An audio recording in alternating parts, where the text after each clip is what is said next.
Kryetari i LDK-s, Lumir Abdigjiku, për herë të parë ka aprovuar votbesimin si rezultati të zgjedhjeve dhe me shumicë votash është konfirmuar kryetari i Lidhjes Demokratike sërish. Ai ka paraqitur edhe 2 deklarata politike, një që parasheh reformimin e brendshëm të partisë dhe një që paraqet qëndrimet politike të partisë kundrejt zhvillimeve politike në vend. Dhe të dyja janë miratuar me shumicë votash në kuvendin e LDK-s. Tani rruga përpara është e qartë.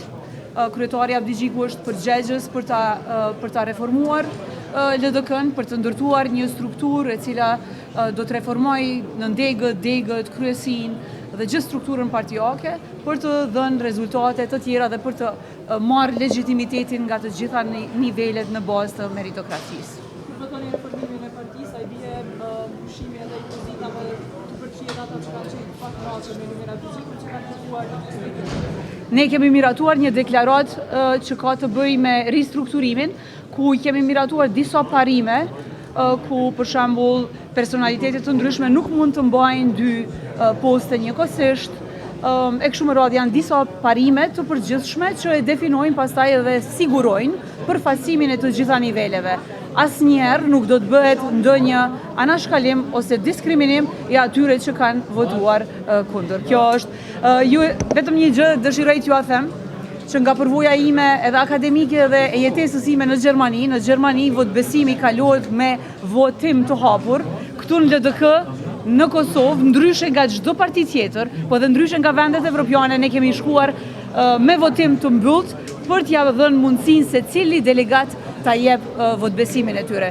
Në këtë garë ndihemi fitues, ndihet zoti Abdigjiku fitues edhe ka të drejtë ta bëjë këtë për shkak se ka marrë votbesim të fshehtë, pa asnjë presion dhe me dëshirën e antarësisë së LDK-s. Është diskutuar diçka që lidhet me zhvillimet politike që presim në kuvend së shpejti. Po gjithsesi ajo do të bëhet publike për pak, kështu që mos të citoj derisa nuk mund të citoj ndonjë gjë, por janë parime të përgjithshme, të cilat sigurojnë që themelimi i institucioneve të ndodhë sa më shpejt si kërkesë jona si parti.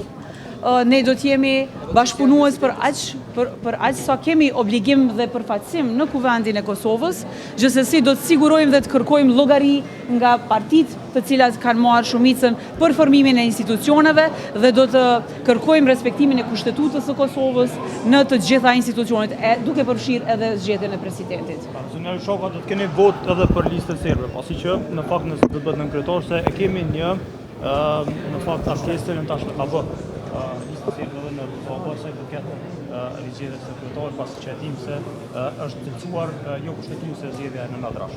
Të gjitha vendimet e LDK-s do të jenë në harmoni me vendimet e gjykatës kushtetuese. Rrjedhimisht ne do të respektojmë dhe kërkojmë që vendimet e gjykatës kushtetuese, por edhe respektimi i Kushtetutës Kosovës të jenë të padiskutueshme. Ne do të veprojmë ashtu siç është në Kushtetutë. Faleminderit shumë. Shumë faleminderit për interesimin edhe për kohën.